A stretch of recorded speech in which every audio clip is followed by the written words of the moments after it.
Habits that empower a narcissist, Part 1, the morning mask. I'm going to tell you a truth that most people miss. Monsters don't just appear in the dark. They are built every single day through a series of small, strange, and secret habits. The way they wake up, the way they look in the mirror, the way they interact with their phone before their feet even hit the floor. These aren't quirks. These are rituals, and they are the building blocks of their predatory personality. For 28 years, I have sat with survivors who were driven half mad trying to understand these bizarre routines. Why are they so obsessed with their phone? Why do they stare at themselves in the mirror like that? Why does a simple conversation feel so draining? They thought they were living with an eccentric partner when in fact, they were living with a creature methodically reinforcing its false self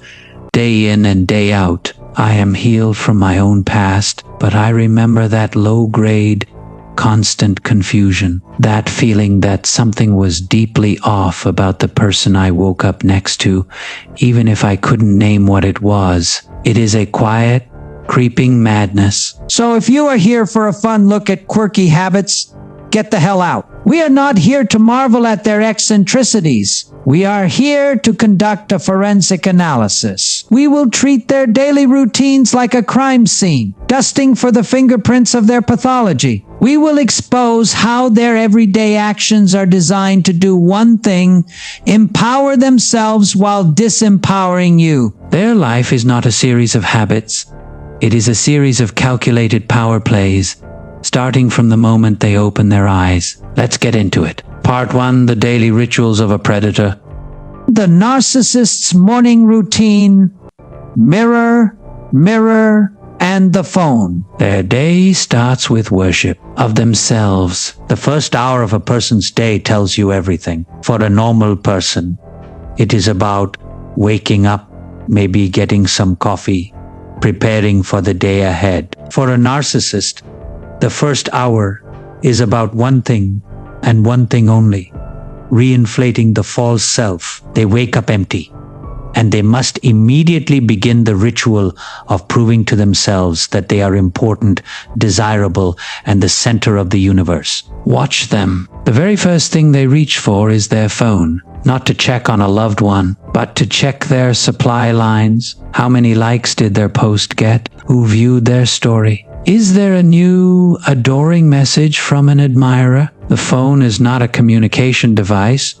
It is a narcissistic supply drip, and they need their fix before they can even function. Then comes the ritual at the mirror. It's not just grooming, it's a hypnotic trance. They will stare at themselves with an intensity that is unnerving, striking poses, flexing, admiring their own reflection. It is because they are trying to convince themselves that the character they are about to play for the day is real. It is a pep talk with their own empty reflection. You are not even a part of this sacred ritual. You are just the background noise. A woman wakes up next to her narcissistic husband. Before his eyes are even fully open, his hand is on his phone, scrolling furiously. Good morning, honey. He doesn't respond. He lets out a satisfied little grunt at something he sees on the screen. She tries again, a little louder.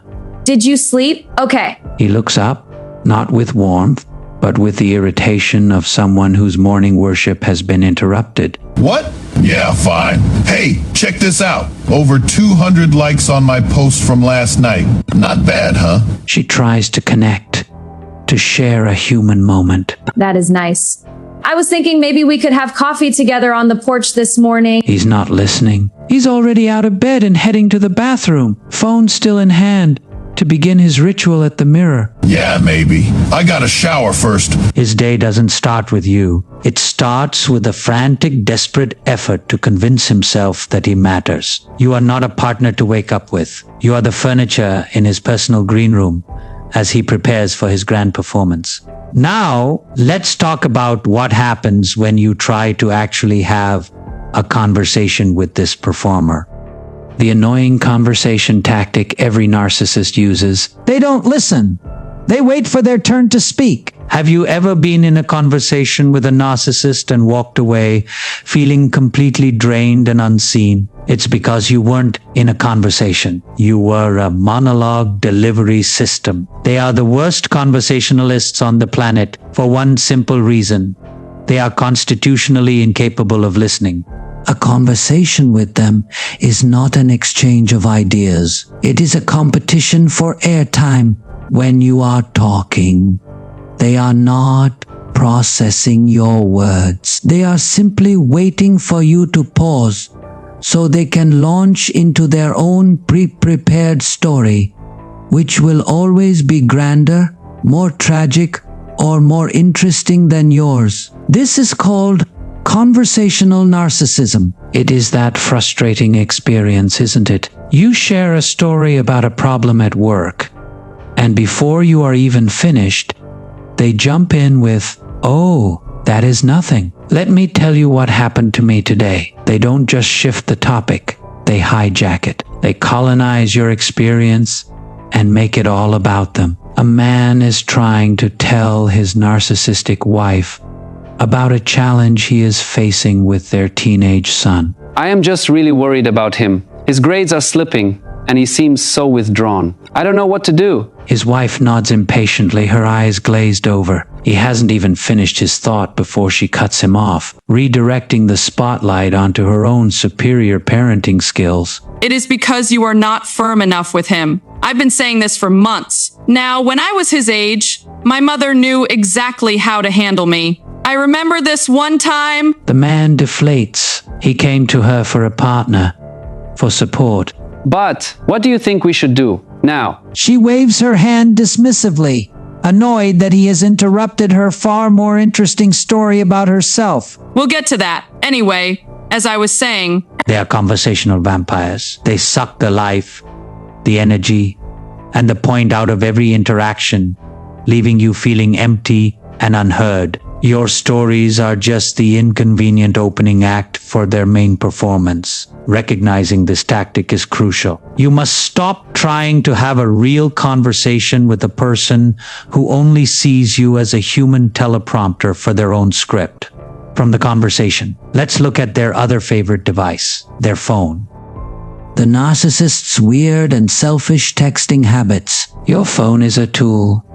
Theirs is a weapon of control. A narcissist's relationship with their phone is not normal. It is an obsessive, codependent attachment to a device that serves as their lifeline to narcissistic supply and a tool to manipulate and control you. The bizarre texting patterns they all share are a direct window into their pathology. Pattern 1, the demanding non-responder. They will text you with an urgent, all caps demand, "Where are you?" or "Call me now." And if you don't respond in seconds, they will fly into a rage. But when you text them a normal question, you are met with hours, sometimes days, of complete silence. This is not forgetfulness. This is a deliberate power play. Your time is irrelevant. Their time is paramount. Their needs are an emergency. Your needs are an inconvenience. Pattern 2, the red receipt as a torture device. They will read your message instantly. You see the little red notification and then deliberately not respond for hours. They want you to see that you have been seen and ignored. It is a silent, digital slap in the face, a quiet way of saying, "I have acknowledged your attempt to get my attention, and I have deemed it unworthy of a response right now. Suffer." A wife has been trying to get a simple answer from her husband all day about their plans for the evening. Hey, do you know if you'll be home in time for dinner? I need to know if I should start cooking. She can see he read the text 3 hours ago. Silence. Finally, she gets a one-word response. Maybe. She feels her blood pressure rise. She's being treated like an inconvenience in her own home. Maybe.